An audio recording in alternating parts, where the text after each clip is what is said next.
I found out my fiancé cheated on me with my father. Me and my mother destroyed their lives.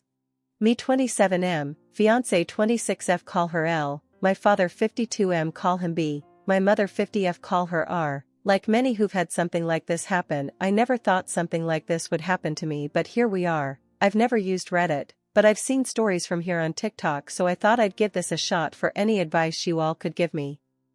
From listening to some other stories, you all like backstory. I'll try and be as clear and precise as I can, but it's only been a week, so if I start to lose it during the telling of this, I'm sorry.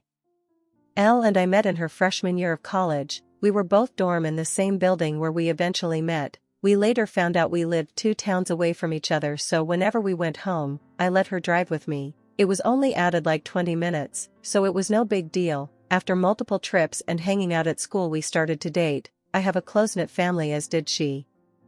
So we told our families right away. I had met hers plenty of times when dropping her off, but it was nothing more than an introduction and exchanging pleasantries. Both of our families accepted each other with open arms and our relationship grew. I was a year ahead of her, so when I graduated, I went home where I was offered a good job with great pay. I visited her at school whenever I got the chance, and whenever she came home, we would make time for each other. After she graduated, she moved in with me as both of our jobs were in the city near where we grew up. Like me, she was offered a position at the company she works at now with great pay. After living together for about 3 years, I proposed, and we have been planning our wedding since. Now on to the part you're all reading for. Looking back, there was plenty of things I overlooked that I just wrote off, thinking my father was just trying to welcome my ex into our family. Things like my father calling her all the time, and if I was around, they would just tell me they were talking about the upcoming family party or something along those lines. One time Elle was in the shower and her phone rang. I seen it was my dad. So I answered. When he realized it was me, he sounded both upset and surprised that I picked up. I then asked what's up. He responded that he wanted to talk to Elle about my mother's birthday that was in a week, and after a minute we ended the call. Even typing this out now, I feel like an idiot for not seeing it sooner. On the day I found out, it was like any other day. Elle had Thursdays off, so she made breakfast for both of us. When I set out for work, she gave me a kiss and told me to have a great day. During my drive to work, I realized I had forgotten some paperwork I would need for a meeting I had at 3 p.m. I shrugged it off and told myself I would just go home at lunch to get it. Elle texted me throughout the day talking about all the casual stuff a couple talks about, like what do you want for dinner? I did the laundry. Do you want me to hang it up for you? Blah blah blah. I didn't think it necessary to text her I was coming home for lunch, so when it came around, I just left work and went home. When I got home, I noticed a car that looked like my father's in our parking lot, but I didn't think anything of it and just parked and went into our building. When I opened the door, I was met with a scene out of a movie where a man comes home early and catches his spouse cheating. Such a cliché. There was a trail of clothes, both his and hers, leading to my bedroom, and the sound of faint moans echoed through my apartment.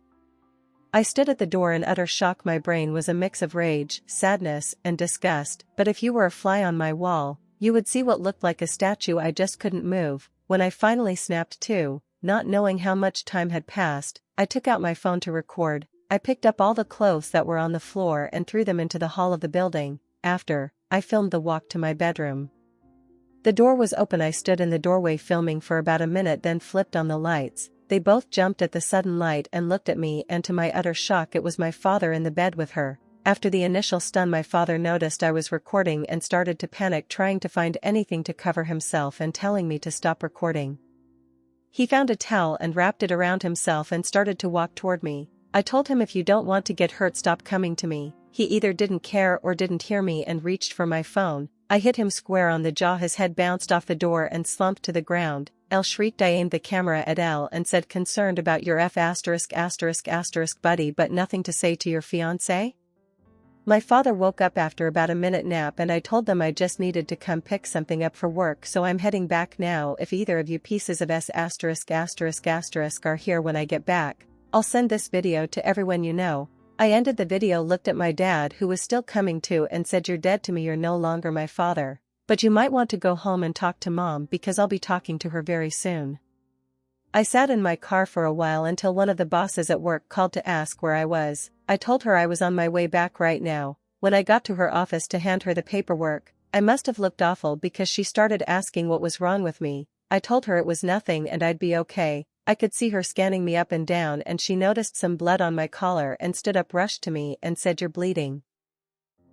I looked down and said it was my father's. She looked confused, so I pulled out my phone and showed her the video. She watched it in its entirety. She was introduced to Elle a few times but never my father. She sat there silent for a moment until it finally clicked that my fiancé was cheating on me, but not only was she cheating, it was with my father. She asked if there was anything she could do, suggesting I take some time off, but I told her I can't go back there right now.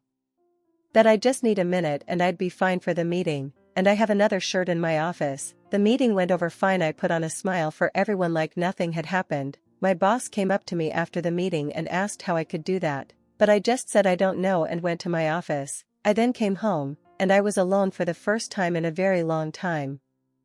Thank you for reading. I'm sorry I carried on so much, but it was therapeutic getting everything down. I just don't know what to do. I defiantly need to get the hell out of this apartment. I just can't live here anymore, and there's no possible way I'm sleeping in that bed. I know not only do I have to go get checked out for STDs, but I think I broke something in my hand. Update. Wow. Hello everyone. I didn't expect to come back to Reddit and have this much support. I didn't really plan to update at all. I just wanted to put what had happened out there and hopefully get some advice. After I wrote down all that happened, I closed my computer and kind of fell into a depression. After I posted, it hit me like a train. To the ones who think it's fake, I wish I was this creative. I'd write books instead of working a 9 to 5. I'll try to reply more on this post. I just logged back on, and it was honestly too much to try and reply to every comment. Just know I read through most of them, and I truly appreciate everyone's inputs, both negative and positive. So, the day after I posted, I tried to get into contact with my mother, but none of my calls were connecting. I wanted to see if she would get lunch with me, and I'd tell her everything. After about a dozen tries, I decided to get into my car and go to my mother's house. She needed to know what happened as soon as possible, even if talking about was going to make it hurt all over again. During the drive, I thought about what I would say and how I would say it. That made me start to panic. I had to pull over twice to throw up. It's not every day you have to tell your mom that her husband is screwing your fiancé. I pulled into the driveway and sat in my car for a moment to calm down and gather my thoughts. I was in my car for a few minutes when my mother threw her front door open, so I stepped out of my car. She started cursing at me, saying how dare I come to her home after I hit my father for trying to break up a fight between Elle and I. She called me every name in the book and called me an abuser. She told me I needed to leave since Elle isn't ready to forgive me yet, and that if she's smart she hopefully never will. Yes, apparently my father took Elle to my family's home and told my mom that Elle and I argued, and when my father tried to spot it, I hit him. She continued on for a while until I finally snapped and said, "Really, Mom, because your husband is ing my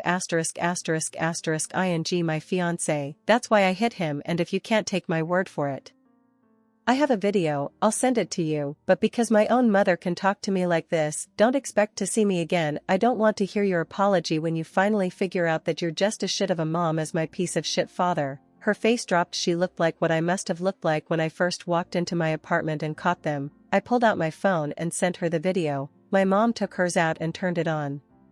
She pulled up the video and watched up until the part where I turn on the light. She then put her phone down. She looked up at me, but I turned and went into my car. I backed out of her driveway. I looked at her before I took off and she was in tears. My heart felt for her, but too much was said during that fight for me to pull back in and forgive her. When I got home, I started clearing everything out of my apartment that had to do with Elle or my family. I boxed all of Elle's things up and put them next to the front door. Legally this has been her place of residence, so I can't technically kick her out. Her name isn't on the lease. Also, she's the type of person who shies away from conflict, and if she returns other than to pick her things up, there will be plenty of conflict. Anything that had to do with my parents I boxed up and put into storage. Like I said in my first post, we were a very close family, but I've never had a problem cutting toxic people out of my life. I texted Elle's parents and told them calling off the engagement and told them she's been cheating on me. I thanked them for everything they've done for me. Our relationship was still building, but they were kind and supportive of me, so this just added more hurt to the mix. I finished by asking if they would come pick up all of her belongings. I haven't gotten a response from them yet, but I'm hoping they come grab her things, so Elle doesn't have a reason to come back here. I'm going to say this, don't be mad at your mother, she's a victim of this, too. Unfortunately, your father, the POS that he is, lied to her to cover his tracks. If she had heard from you before your father got to her, things would have been different. Your mother is going to need you, just as you are going to need her, so take some time to cool down, then reach out to her.